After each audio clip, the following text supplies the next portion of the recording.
reabilitação pós-cirurgia de artroscopia do quadril. Vocês pediram, vocês vão ter então este conteúdo hoje. Agora.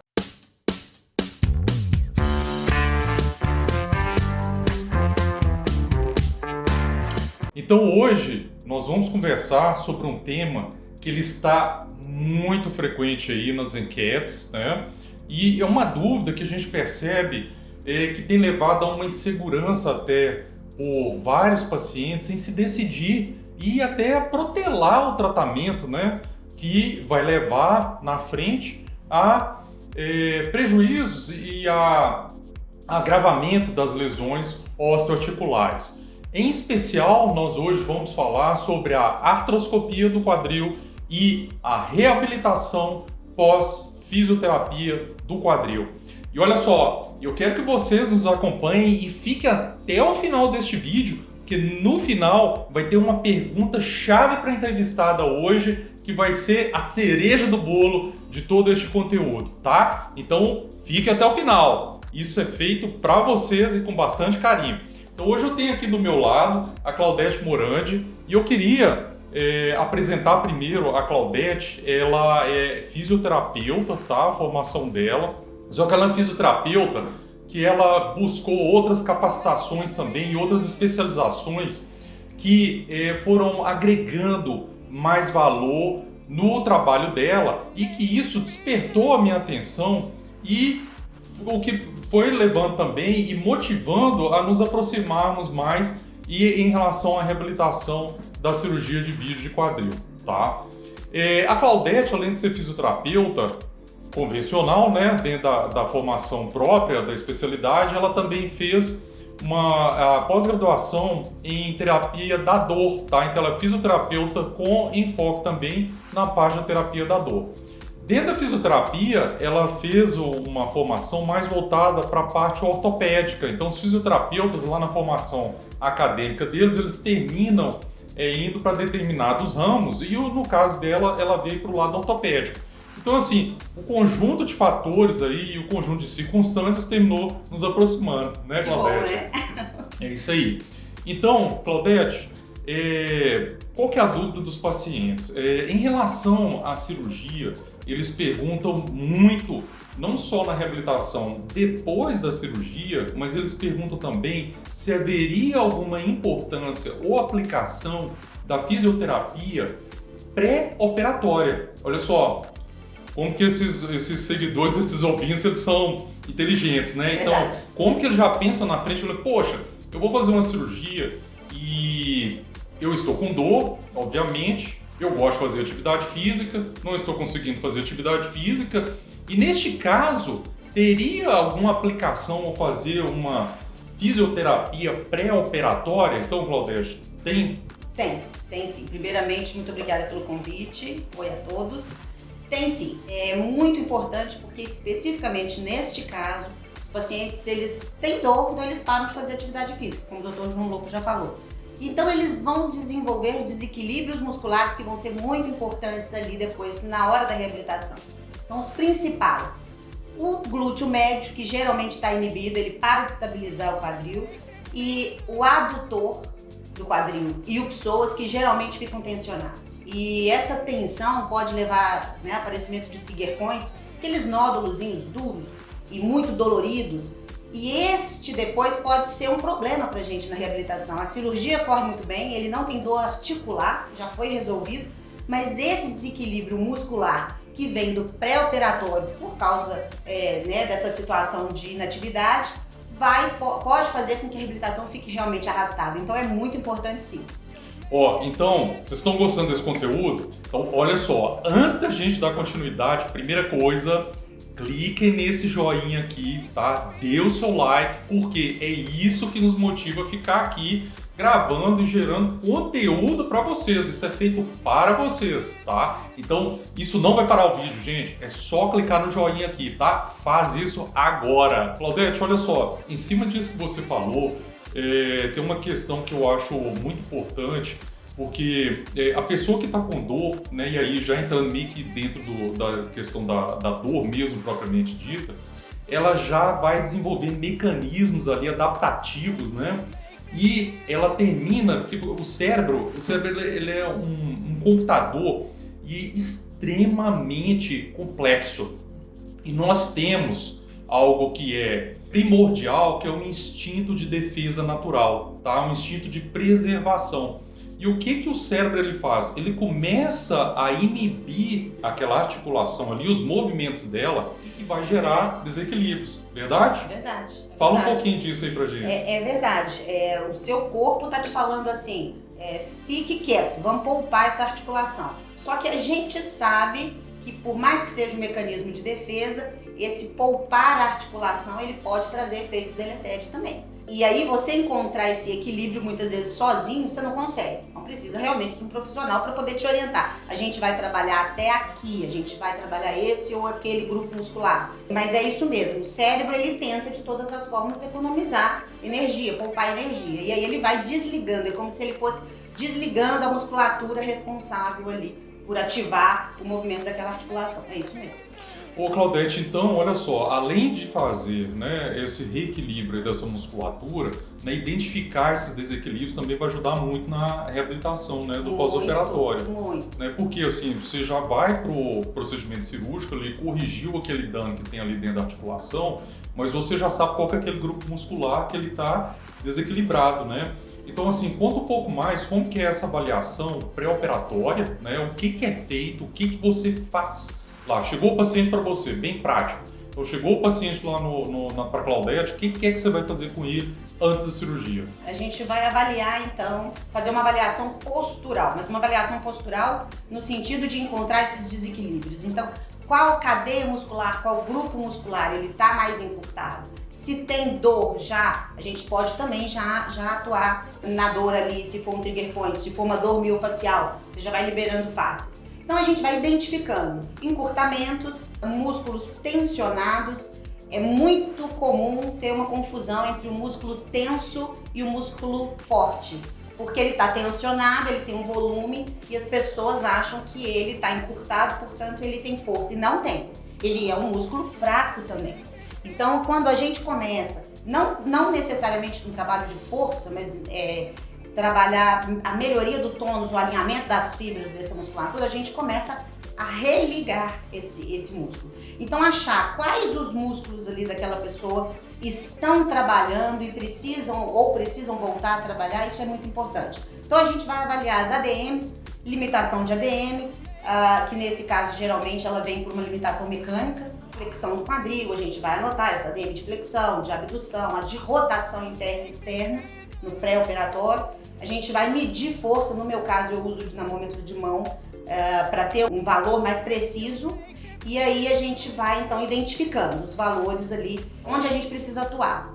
Então no pré-operatório é isso, a gente identifica, né, e você já sabe, no pré-operatório você já tem noção quando o paciente voltar, o que você vai precisar trabalhar mais ali, o enfoque que você vai dar para ele. Legal. Claudete, olha só, aí então já fizemos a avaliação pré-operatória, o paciente então ele foi para o hospital, fiz a cirurgia do paciente, o paciente ele passou a recuperação lá no hospital e teve a alta para casa. Como é que é esse processo agora de ida do paciente do hospital para casa e quando que ele vai começar a fisioterapia? Isso é uma dúvida que vocês perguntam com muita frequência, né? Ô doutor, e aí, fiz artroscopia de quadril, onde é que eu vou começar a reabilitação? Como que é esse processo então? Hospital, início de reabilitação. A reabilitação ela começa no hospital. Né? A partir do momento que o paciente vai aprender como que ele tem que manejar a muleta, ele vai aprender os movimentos, o que ele pode fazer, se ele pode pisar ou não. E aí ele vai, então a reabilitação desse paciente começa no hospital. Ele vai para casa e aí a gente tem um início já imediato também. A reabilitação ela começa de forma imediata e principalmente as 2 primeiras semanas do pós-operatório elas são cruciais. Elas são as mais importantes para o paciente e para a gente que trabalha com a reabilitação. Então esse paciente ele é orientado a fazer alguns exercícios de forma ativa, sem carga e sem estar contra a gravidade também. São exercícios apenas para ir ativando a musculatura. Ele já sai do hospital fazendo esses movimentos, esses exercícios. E aí ele vem para a fisioterapia de uma maneira muito precoce, né? Porque o tipo da cirurgia nos permite isso.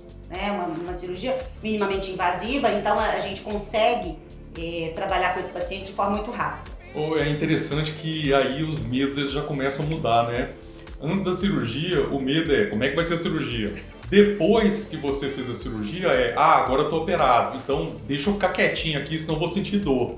Né? E aí, tem algum artifício? O que a gente pode fazer para tirar esse medo de movimentar a articulação nesse pós-operatório imediato? Porque assim, é óbvio que a pessoa ela passou por um procedimento cirúrgico minimamente invasivo, mas é um procedimento cirúrgico. Né? Claro que ele vai ter toda a medicação analgésica, que vai dar o suporte para aliviar a dor e tudo, mas como nós estamos dizendo aqui, como a Claudete ela está mostrando, como que é importante você já começar com o movimento da articulação. E aí tem instrumentos que dá para se fazer isso, né, Claudete? O movimento, né, ele é responsável por mecanismos ali, ele vai tanto distribuir melhor quanto incentivar a síntese ali de ácidos e de substâncias ali que protegem, que nutrem essa cartilagem. Então o movimento ele é importante, chama líquido sinovial, ele é importante e o movimento ele vai espalhar e vai incentivar o corpo a produzir mais. E aí o repouso, né? O repouso ele é necessário, mas até que ponto? Porque o repouso a gente sabe que ele é deletério. O movimento ele dá mecanismos para o corpo para reagir. E aí assim, tá bom. Eu brinco com os pacientes, o fisioterapeuta ele é fisioterapeuta em caixa alta, porque a gente vai exatamente mostrar até onde ele pode ir e fazer ele perder o medo inicialmente. Mas aí você tá lá na sua casa e mas eu não consegui ainda um profissional que trabalhe com essa área, como é que eu vou fazer para poder vencer esse medo? Presta atenção no seu corpo. A dor ela é um sinalizador ali muito importante. Então, aqueles movimentos, exercícios que são orientados, que essa pessoa vai fazer em casa já quando ela saiu do hospital, presta atenção, olha, esse daqui eu tô fazendo de forma muito tranquila. Esse já tá me doendo um pouquinho, então vai até o limite dessa dor. Presta atenção no corpo, nos sinais do corpo. Legal. Uma coisa que eu tenho assim, observado cada vez mais diferença nessas primeiras 2 semanas, como você falou, você mostrou que elas são cruciais realmente na resposta e na reabilitação, é o uso do CPM, Claudete. Eu queria que você explicasse, né, que eles perguntam, o que é CPM? Vocês falam tanto de CPM, mas o que é isso, enfim? Então, assim, o CPM ele não é um equipamento médico, tá? Um equipamento fisioterápico. Aí ele é de controle do fisioterapeuta. O fisioterapeuta ele é capacitado, já sabe como que é o pós-operatório, sabe qual que é a amplitude de movimento, ou seja, qual que é a angulação de movimento que aquela articulação ela vai poder desenvolver, e em cima disso ele tem um equipamento que é o CPM, que vai obedecer a esta regulagem e que vai fazer esse movimento, né? Dentro da fisioterapia a gente tem um tipo de exercício que chama exercício passivo. Então, o fisioterapeuta pega aquele membro e vai mobilizando de forma passiva. Só que é impossível você ficar meia hora, 40 minutos mobilizando aquela articulação. O fisioterapeuta. O fisioterapeuta, não tem jeito. Então, o que o CPM faz? Ele faz esse trabalho pra gente, porque a pessoa vai ficar ali 30, 40 minutos com a articulação sendo mobilizada de forma passiva, sem ativar nenhum músculo. E eu falei lá atrás, o movimento não é importante pra gente espalhar o líquido sinovial, que é quem vai nutrir a cartilagem? Então o CPM tem essa função. O CPM, como ele vai fazer movimentação passiva da articulação, e a gente vai controlando o ângulo e a velocidade dele, né? Você vai aumentando de 5 em 5 graus, e um ciclo por minuto, você controla a velocidade, o ângulo de flexão do quadril. E é muito interessante porque o CPM ele atua em 2 situações muito importantes. Ele vai atuar tanto na modulação periférica da dor quanto na modulação central da dor. Legal. Ele ativa mecanoceptores, que esses mecanoceptores, então, eles vão mandar lá para o cérebro, olha, tem um movimento ali acontecendo, e esse sinal ele chega primeiro do que o estímulo de dor. Então a gente inibe ali o estímulo. Quando o estímulo de dor chegar, porque a via dele é mais lenta, ele já vai encontrar, é como se fosse uma chavinha ali na fechadura, e ele não vai conseguir se tornar então consciente para o paciente, aquela dor. Chama inibição competitiva esse mecanismo. E ele vai agir também na modulação periférica, porque ele controla o edema, ele faz uma drenagem. O edema, a gente sabe que ele vai comprimir nossos receptores, que são receptorzinhos ali, ó, que causam dor. Então o edema causa dor, ele faz a compressão e a sensibilização deles. A drenagem também vai facilitar com que esses agentes ali, porque é uma inflamação, né? É uma inflamação controlada, mas nós temos um processo de inflamação ali. E aí esses agentes irritantes que o nosso corpo mesmo libera ali no processo de inflamação, o CPM vai ajudar na remoção deles também. Então é um equipamento de uso muito simples, mas que o efeito dele é muito complexo. Então para o paciente isso vai resultar em quê? Controle do edema, e aí a gente tem o edema, como eu falei, a primeira e a segunda semana são as principais exatamente por causa do edema, na minha opinião. E aí ele vai controlar esse edema, então você vai poder dar menos analgésicos para o seu paciente. O edema, ele atrapalha, inclusive, para a gente avançar, né? Aquele edema que fica muito tempo, que ele vai persistindo, ele causa dor. E aí a gente tem dificuldade de avançar nas fases da reabilitação. Então ele vai dar agilidade para a gente, no que diz respeito a essas etapas, a avançar com esse paciente. E vai tirar o medo do paciente, porque ele vai perceber que ele está conseguindo dobrar, que ele está conseguindo fazer esse movimento e que não está sentindo dor. Então ele perde o medo, além desses mecanismos de controle de dor. Então, menos analgésicos também aí. Olha só, antes da gente continuar, agora é a próxima tarefa suas. Tem um botãozinho aqui embaixo que chama inscreva-se no canal. Então, vocês vão fazer agora. Olha, quem não tiver ainda conta no Google, é muito fácil. Segue os passos lá que ele vai ensinando direitinho e inscreva-se no canal para você sempre ter conteúdos. Gente, é muita coisa. Vocês estão vendo como que é o nível de profundidade aqui da conversa e nível de conhecimento técnico. E é isso que eu quero levar para vocês, tá? Claudete, olha só, eu queria explicar para eles em relação à questão do edema e aí eu vou convidá-los, depois no final do vídeo eu vou colocar o linkzinho lá em cima. Eles assistiram um vídeo que é o Workshop de Artroscopia do Quadril, porque lá eu mostro como que é a técnica cirúrgica.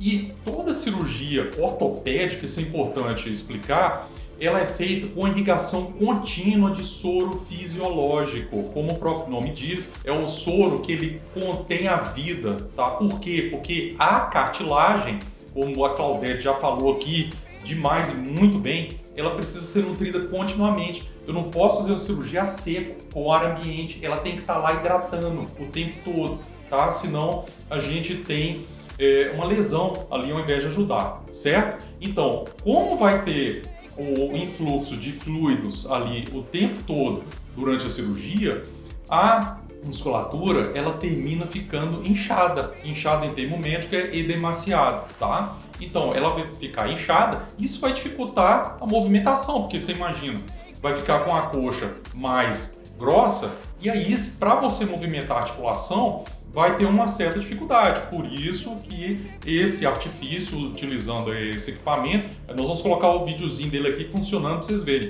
Eu brinco que ele é como se fosse um berço de ninar. Ele pega a perna ali do paciente e fica ali ninando, né? Tem paciente que até cochila, né? Dorme, porque aquilo é tão relaxante, é tão bom e te dá aquela sensação assim de prazer, de alívio. Poxa, nossa, agora eu tô vendo que realmente a cirurgia é tranquila, que o pós-operatório vai ser tranquilo e com isso você vai ganhando confiança. Verdade. Né, Claudete? Então, vocês vão ver mais aqui, mostrando aí o videozinho funcionando, como que é o CPM. E agora, eu queria que a Claudete falasse um pouco mais sobre outra questão que é o medo enorme dos pacientes, doutor, depois da cirurgia de artroscopia do quadril, eu vou pisar? Quando que eu vou voltar a caminhar? Tem que usar muleta? Como é que é isso? Quanto tempo usando a muleta, tá? Então, assim, é claro, gente, que cada caso é um caso, né? Então, assim, é tudo individualizado. Nós vamos falar aqui dentro de um pós-operatório habitual. Se tiver uma coisa diferente, eu informo para o fisioterapeuta, independente se for a Claudete ou se for outro fisioterapeuta, mas ele vai com a cartinha orientando quando que ele vai liberar a carga, se vai ter restrição ou não, quanto tempo que ele vai usar a muleta, então tudo isso é extremamente bem orientado, certo? Então nós vamos falar aqui dentro de um pós-operatório habitual. Claudete, como que é a liberação para pisar? Quanto que eu piso no dia seguinte? Uso muleta? Quanto tempo? Ele já poderia pisar, né? A cirurgia ela não é impeditiva, muito pelo contrário, a descarga de peso na articulação ela é muito benéfica, ela traz benefício pra gente, do ponto de vista articular. Então, mas os pacientes fazem, né, uma tração do membro e essa tração ela pode gerar alguma alteração de sensibilidade, de equilíbrio. Às vezes o paciente vem porque ele já veio de uma situação de sedentarismo, porque ele estava com dor antes da cirurgia. Então esse paciente está com equilíbrio, não está legal, então usa-se a muleta. Então esse paciente vai sair do hospital, geralmente ele usa as duas muletas e a gente vai observando. No atendimento a gente vai observando se é possível tirar ou não. Se esse paciente já está conseguindo pisar, porque é importante pisar, a muleta não é para arrastar ou para a pessoa pendurar, ela precisa pisar. Ela está ali então para te dar equilíbrio. Essa é a função da muleta neste caso. Ele é como se fosse um bastão de caminhada, eu falo com os pacientes, né, Cláudia? Exato. E é impressionante como que você coloca uma muleta na mão da pessoa e ela automaticamente acha que ela precisa dependurar. Exatamente. É por isso, inclusive, que na artroscopia de quadril, a orientação é para usar a muleta canadense, que é aquela que pega só do antebraço para frente, né? Porque senão fica de pendurar mesmo. É impressionante. Então as pessoas...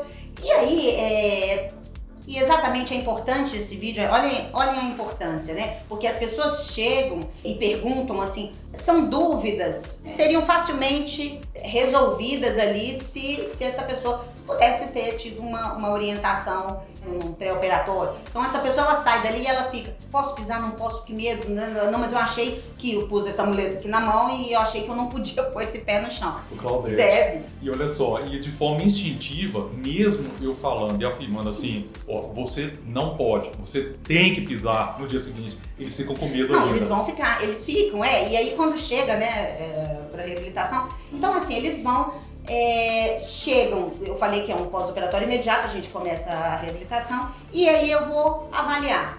Então esse paciente, pra mim, quanto mais rápido ele tirar essa muleta, melhor, porque ele vai começar a ativar mecanismos de controle, de propriocepção e de postura. Então ele vai começar a ativar a musculatura de forma diferente. Então pra mim, na reabilitação, quanto mais rápido a gente conseguir isso, melhor. Mas, como é que tá esse paciente? É um paciente que tem um limiar de dor mais baixo? Ele sente muita dor? Ele tá mais sensibilizado por causa lá do pré-operatório, né? Que ele ficou mais parado? É um paciente que praticava atividade física? É um esportista? E aí a gente vai então tendo esse cuidado de classificar. O paciente, de modo geral, ele chegou e ele não está apresentando desequilíbrio, ele não tem alteração de equilíbrio, ele está conseguindo pisar de forma homogênea ali, ele não está tendo desequilíbrio pélvico, né? Ele está conseguindo ativar a musculatura estabilizadora, a gente tira. Então a gente tira antes dos 7 dias, né? Porque geralmente o paciente ele volta para tirar o ponto. Se a gente não falar nada, ele volta ainda com a muleta. Mas é importante, enquanto o profissional de reabilitação, enquanto ele está acompanhando esse paciente, verificar. Muitos pacientes, a grande maioria, eles chegam no dia da reabilitação, aí eu tiro uma, no dia seguinte eu tiro as duas e já na segunda sessão, eles já ficam sem muleta. Mas ele tem condição, então ele tem uma musculatura, um equilíbrio, uma propriocepção que me permite fazer isso. Isso daí ele vem dentro de outra questão também, que aí ela é feita até por outros fisioterapeutas, até colegas também, cirurgiões, em relação ô João Lobo, qual que é o protocolo que você usa de reabilitação? E vocês estão vendo como que a questão de protocolo, ela existe dentro de um parâmetro geral, uma sequência que ela vai sendo seguida ali de reabilitação. Mas não tem como engessar nada, não tem como congelar nada e falar assim, vai ter que ser desse jeito, tá? Olha o que ela falou, cada um tem um limiar de dor. Numa sessão, ela pode identificar que aquele paciente, ela tem uma insegurança maior, ela tem um medo maior. O que vai adiantar a Claudete chegar para ele? Não, você vai ter que soltar a muleta amanhã. Você já tinha que ter soltado a muleta. Na cabeça do paciente, isso é péssimo. Porque ele vai desenvolvendo insegurança cada vez maior. Né? Ao invés de apoiá-lo e de dar suporte para ele, falando, não, vamos lá, você está indo bem, cada um tem o seu ritmo e você vai conseguir soltar a muleta naquele devido tempo. E a pessoa ela sente confiança, porque o profissional ele está mostrando para ele, olha, você tem condições, você consegue. Tá? Como que o mindset aí em relação a isso é importante e como que a individualização de cada tratamento é essencial no sucesso do resultado. Tá? É isso que eu peço que vocês entendam. Gente, protocolo é como a gente fala que é o guide burro, né? É o guide burro porque se a pessoa ela ficar afiada, se fiar só aquilo ali, ela vai ter um insucesso, tá? Então, hoje a gente trabalha com a individualização, tá? Cada caso. E tem essa conversa, né, Claudete? Tem essa proximidade, não é só com a Claudete não, com outros fisioterapeutas também, e eu dou abertura, né? O paciente ele tem abertura completa e falo para ele, olha, por favor, se você, por exemplo, pacientes do interior, não tem como eles passarem por ela, e peço a eles encarecidamente, se o fisioterapeuta tiver qualquer dúvida, pede para ele entrar em contato comigo. Não sabe, não faz. Eu prefiro que seja assim, tá? Justamente para não ter o erro, né? E aí dentro desse processo, então, Claudete, ele já liberou da muleta, ele já reduziu aquela fase de inchaço da coxa, né? Já fez toda a parte de mobilização de fluidos, a dor ela está bem controlada e aí você começa então uma próxima etapa, né? A dor ela é muito fácil, é um manejo de dor assim muito fácil desse paciente, porque ele vem com uma dor do tipo inflamatório, porque é uma dor de pós-operatório. Mas como você tem um dano mínimo tecidual, então a resposta inflamatória vai ser proporcional e a dor vai ser proporcional também. Então a gente consegue evoluir. É uma técnica muito bacana de trabalhar na reabilitação, porque a evolução, você consegue realmente ver que a coisa vai, ela flui de forma muito rápida. Os pacientes eles falam, nossa, se eu soubesse que era assim, eu já tinha feito há muito tempo. Essa é muito comum eles falarem, nossa, a gente já está nessa etapa? Já está. Então, uma vez controlado, a gente controlou essa parte de inflamação e analgesia das 2 primeiras semanas, o que é controlar, usar recursos de inflamação e analgesia? Nas 2 primeiras semanas, então vai entrar o CPN, ele é um recurso de anti-inflamação e analgesia, vai entrar o laser, aqui no caso a gente chama atenção para a luz, para o infravermelho, pode estar associado ou não com o vermelho, aí depende do paciente, mas o infravermelho, com certeza. O ultrassom, que nesse caso aqui, pulsado, isso é importante que se diga também. Tem colegas que podem assistir esse vídeo e ficar em dúvida, então a indicação é o pulsado. A crioterapia, sempre, em todas as etapas, E aí a gente vai avançando, então a gente depois começa a estabilizar a pelve desse paciente. Então, a gente começa a fazer trabalhos do core, que são aqueles trabalhos de estabilização, que a gente ativa a musculatura mais profunda para estabilizar, então, a pelve. Então, são aqueles exercícios de ponte, ainda sem carga, ainda respeitando o que o paciente está te falando, Se ele está com dor, se não está. Geralmente não está, nessa fase já está, você consegue trabalhar muito bem.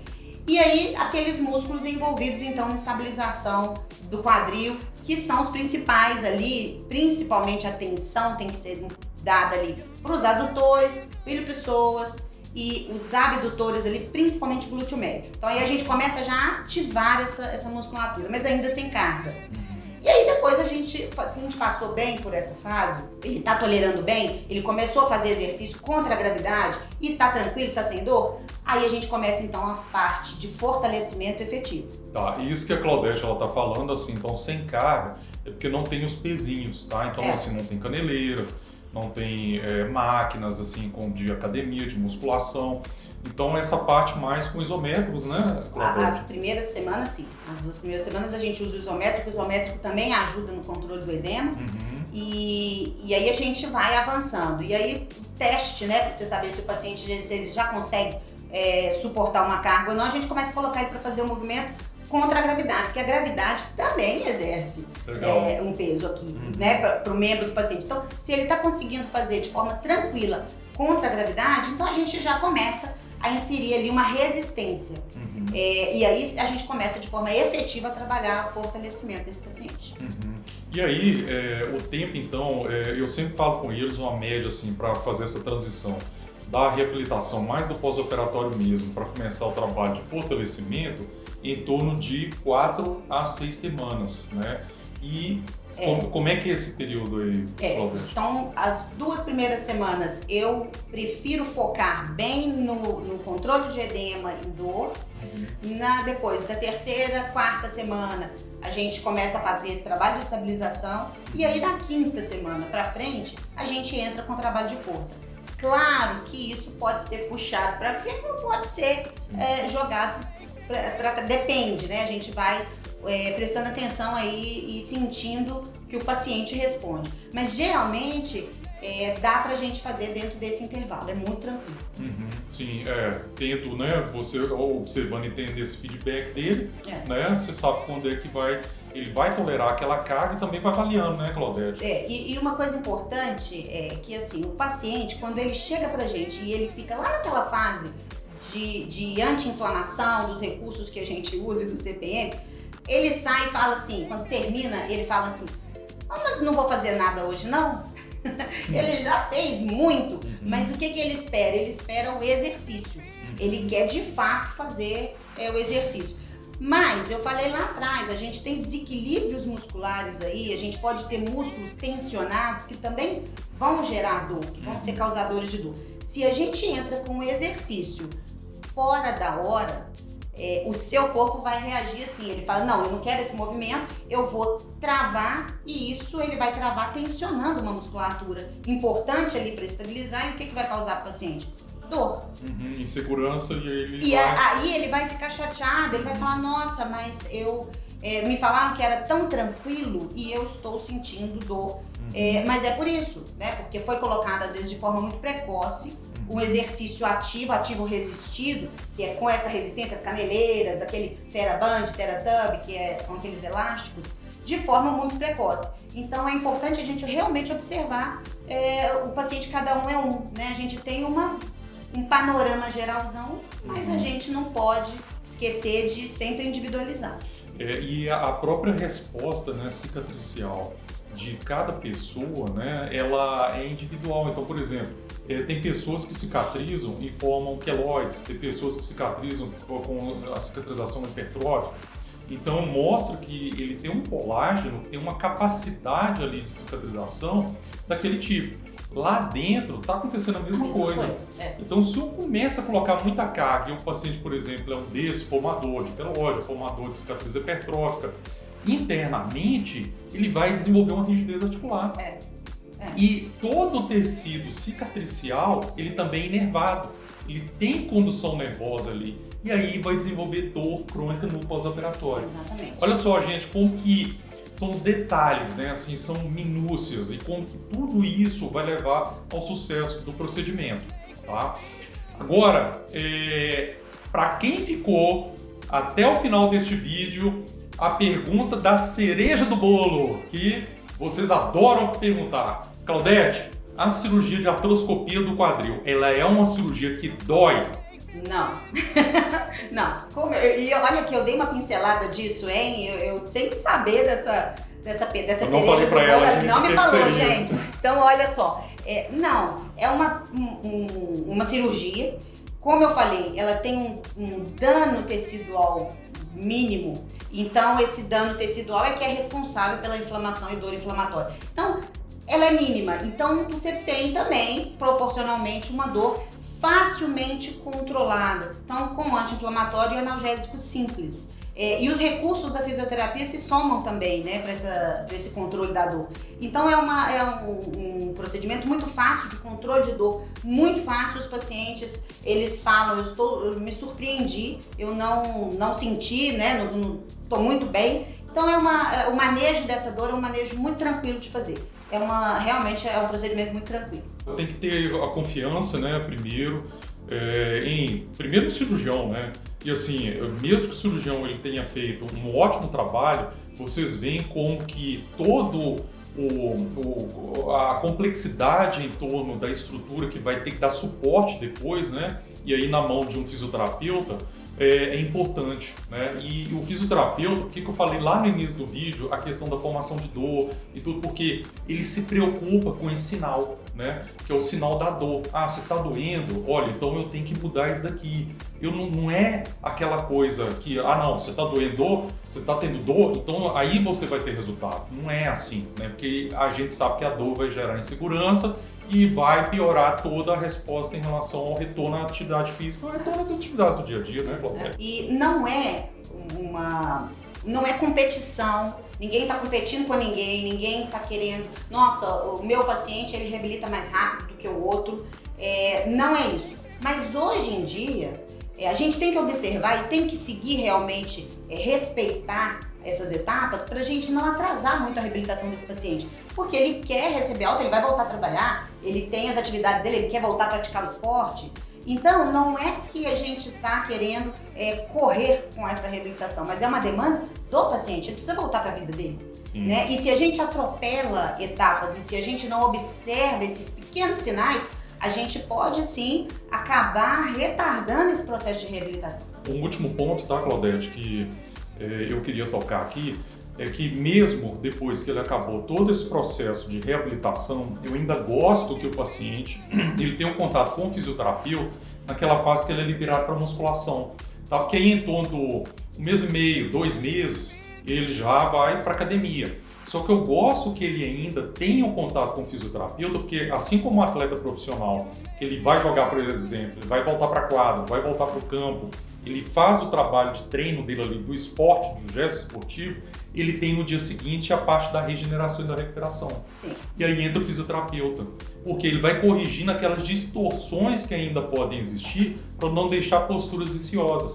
Tá? Então, essa transição ainda, eu seguro por algum tempo, tá? Que seja uma vez por semana que ele venha no fisioterapeuta, mas que é muito importante ele conseguir chegar naquela função plena esportiva. É isso mesmo, a gente vai, porque às vezes é uma condição do paciente que ele nem sabia que tinha, né, e que provocava, que ajudava a provocar a dor e que ela aí fica mais latente, ela se mostra mais presente aí depois dessa cirurgia, porque ele começa a prestar mais atenção no corpo dele e aí a gente entra com essas correções, né, liberação de fáscia e aí você vai pontuando ali junto com o paciente e muitas vezes a gente conversa com o preparador físico também.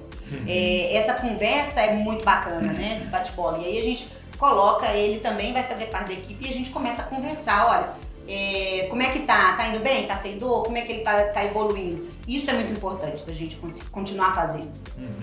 Muito bom. Olha só, para você que pegou agora o finalzinho, que não pegou lá na parte inicial do vídeo, então não deixe de curtir este vídeo, dar o seu like, se inscrever no canal, porque estar aqui, tirar a Claudete do trabalho dela, ela está atendendo o paciente, olha, Claudete, vem cá, vamos gravar um vídeo. Olha só, gente, qual que é a função disso tudo e para atender a vocês. Isso daqui a gente faz com carinho para vocês. Então, dê para nós também o carinho seus, não custa nada, gente. Dá o likezinho no vídeo, inscrever-se no canal, porque tem muita coisa ainda pra gente falar. Ô Claudete, assim, assuntos que eu quero falar ainda com você, tá? Eu quero conversar sobre pisada no atleta, tá? Olha que coisa legal, olha que assunto legal. Eu quero conversar também, Claudete, sobre cicatrização, que a Claudete, ela é fera, então vou deixar já a chamada aqui no outro vídeo que a gente vai falar sobre cicatriz pós-operatória.